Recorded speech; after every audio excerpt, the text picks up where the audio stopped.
Y siguiendo con el tema de las emociones, hay personas que acuden a consulta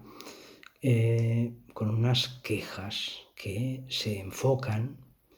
en lo externo, es decir, vienen lamentándose por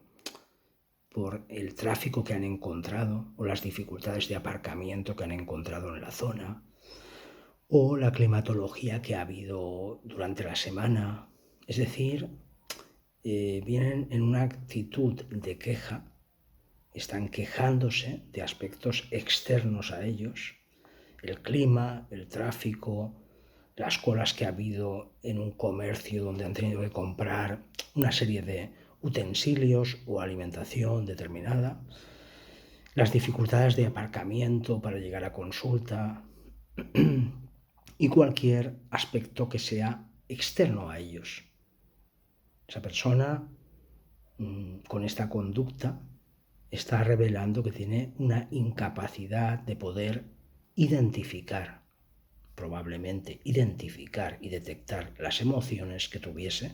en el momento presente en el que acude a consulta. Es muy probable que no pudiese identificarlas, o en el caso en que pudiese identificarlas, está claro que el otro elemento de las emociones en lo que se refería a la variable de personalidad que permite expresarlas e identificarlas sería la expresión. En el caso en que probablemente sí que pudiese identificar las emociones que tuviese derivadas de las situaciones reactivas que ha vivido, las experiencias, esta persona es muy muy proclive a no poder expresarlas. Es decir, esta persona no puede expresar esas emociones, quizá no sepa hacerlo, quizá no sea una persona que tenga la capacidad de la asertividad, no se haya entrenado en la asertividad y por lo tanto pueda resultar una persona que sea o bien muy pasiva, cediendo a los intereses y los propósitos de los demás, de su círculo social en el que se desarrolla, o bien que sea una persona hostil. No tiene por qué ser violenta, pero sí hostil o agresiva,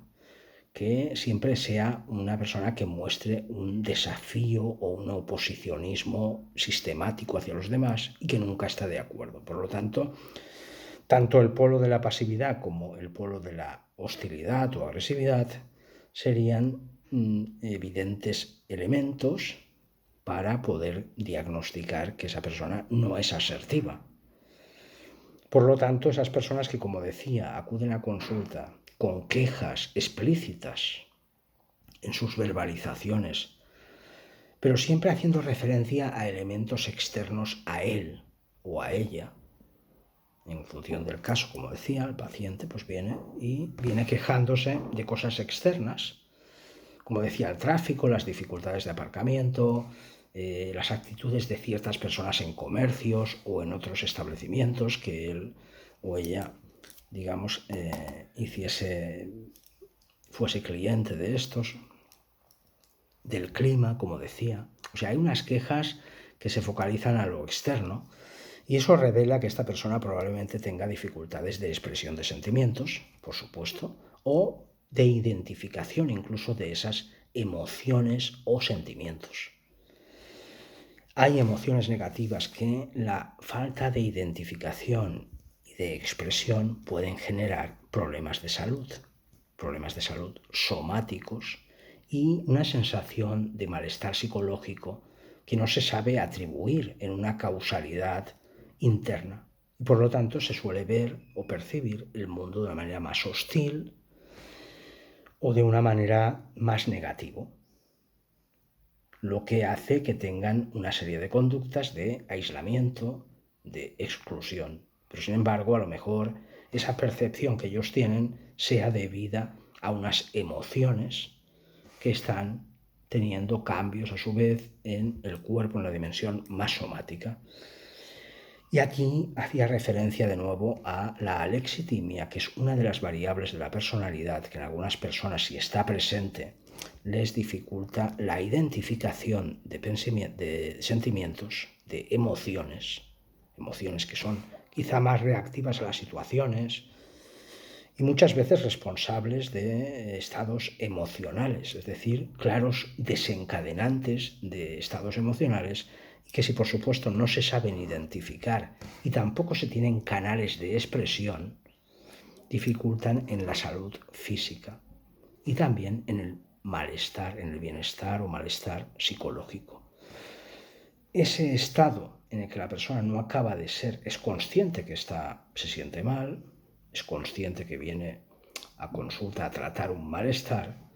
pero no acaba de dilucidar la atribución de la causa, porque no acaba de ser demasiado consciente de la detección de emociones que le han generado determinadas situaciones puntuales esa semana, o las más recientes antes de venir a consulta, por ejemplo, el clima, llueve, las dificultades de tráfico, el aparcamiento, etc., ¿no? La dificultad de acceso a la consulta, en algunos casos, en fin.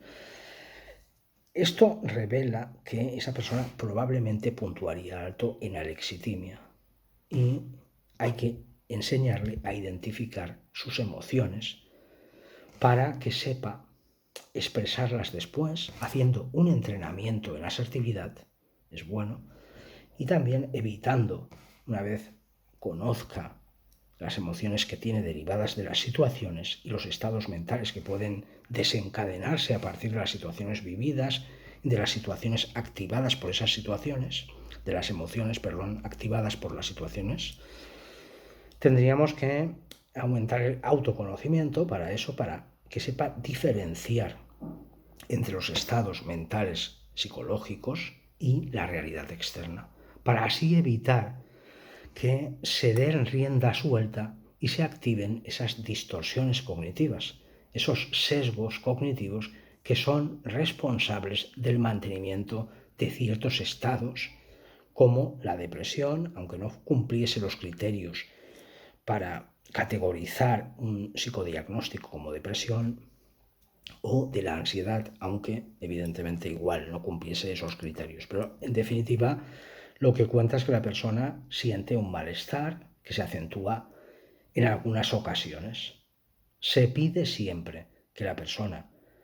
venga con una disposición abierta a someterse a la experiencia y al proceso psicoterapéutico, que lleve a cabo un registro de situaciones que ha vivido, es decir, de antecedentes, situaciones vividas recientes, y de cómo se ha sentido, qué ha pensado, si sabe identificar esas emociones, que también enumere las emociones.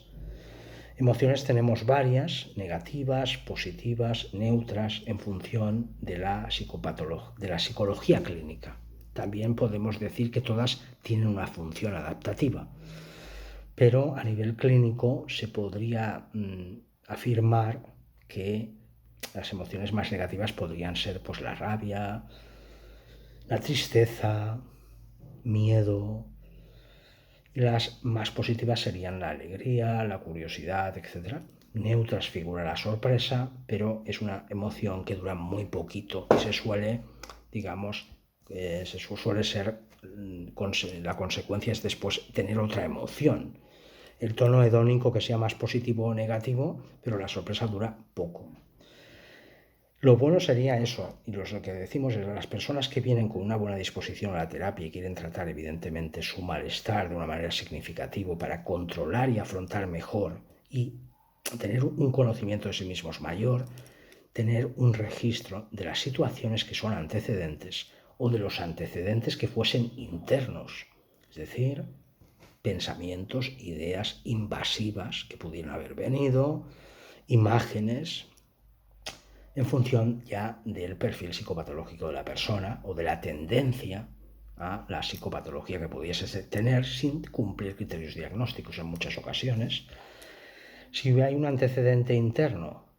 saber identificarlo y después ir desglosando las respuestas que ha tenido, tanto a nivel interno como externo, y las consecuencias de estas respuestas que ha tenido, para que así vaya, digamos, teniendo más autoconocimiento de su modo de funcionamiento psicológico y con el análisis funcional pudiese tener un afrontamiento mejor y además, a lo largo del proceso psicoterapéutico, tener el profesional una guía para poder orientar la terapia. Si hay una falta de asertividad o diferentes déficits que pudiese haber, que no tienen por qué ser patológicos, ni mucho menos, déficits que forman parte de una normalidad,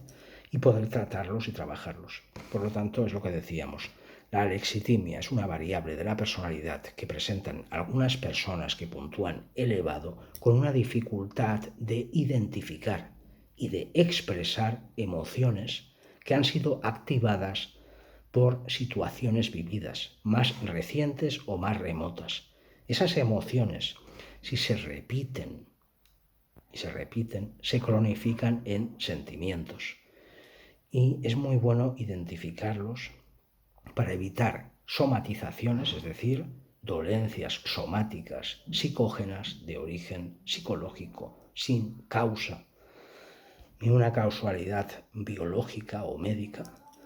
y también ir trabajando con estas emociones y con las dificultades de la persona para que adquiera conocimiento de su manera de funcionar a través de un análisis funcional, siempre que la persona, como decía, venga con una buena disposición de acceder a su dimensión psicológica. Un saludo, gracias.